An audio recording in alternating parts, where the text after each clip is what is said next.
నేను 34 వరకు ముఖ్యమంత్రిగా ఉంటాను అని చెప్తున్నాడు, కానీ మా పార్టీ 34 వరకు అధికారంలో ఉంటుందనే మాట చెప్పట్లేదే రేవంత్ రెడ్డి గారు.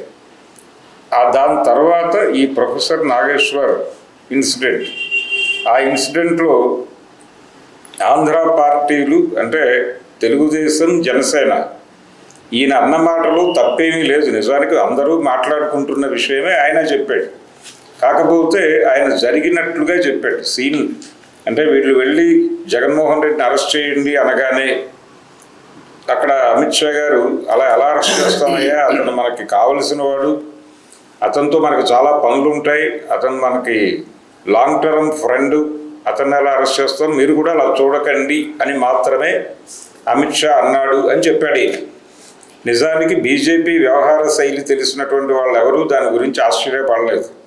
నిజంగా అడిగినా కానీ అమిత్ షా గారు అదే సమాధానం చెప్పేవాడు. ఎందుకంటే చంద్రబాబు నాయుడు ఫ్రంట్ డోర్లో ఉంటే ఆయన బ్యాలెన్స్ చేయడానికి బ్యాక్ డోర్లో జగన్మోహన్ రెడ్డి అవసరం. చంద్రబాబు అనే పేపర్ ఎగరకుండా ఉండాలంటే జగన్మోహన్ రెడ్డి అనే పేపర్ వెయిట్ కావాలి.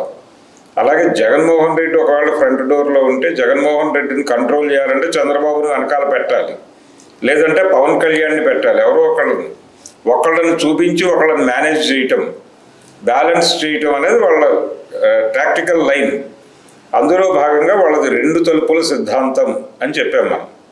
కాబట్టి ఆ ప్రకారం వాళ్ళు జగన్మోహన్ రెడ్డిని వదులుకోవడానికి సిద్ధంగా లేరు. అది నిజం. ఆ నిజాన్నే ఆయన మాట్లాడాడు. దాని మీద తెలుగుదేశం పార్టీ రెచ్చిపోయి ఈయన మీద వ్యక్తిగతంగా ట్రోల్ చేయటం మొదలుపెట్టి, జనసేన తెలుగుదేశం మొదలుపెట్టింది. ముందు తెలుగుదేశం మొదలుపెట్టి అసలు తెలుగుదేశం పార్టీ ఇన్స్టెంట్ ఫ్రెండ్ అని అమిత్ షా ఎలా చెప్తారు? ఎందుకంటే తెలుగుదేశం పార్టీతో బీజేపీ మైత్రి 84 నుంచి ఉంది అనేది వాళ్ళు ఎస్టాబ్లిష్ చేయడానికి ప్రయత్నం చేశారు. అంటే నాదెండ్ల భాస్కర్రావు వెన్నుపోటు తర్వాత జరిగిన ప్రజాస్వామ్య పోరాటంలో బీజేపీ కూడా పాల్గొంది.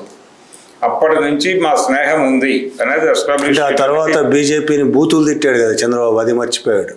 చంద్రబాబు కాదు, 85 తర్వాత రామారావు గారు కూడా తిట్టారు.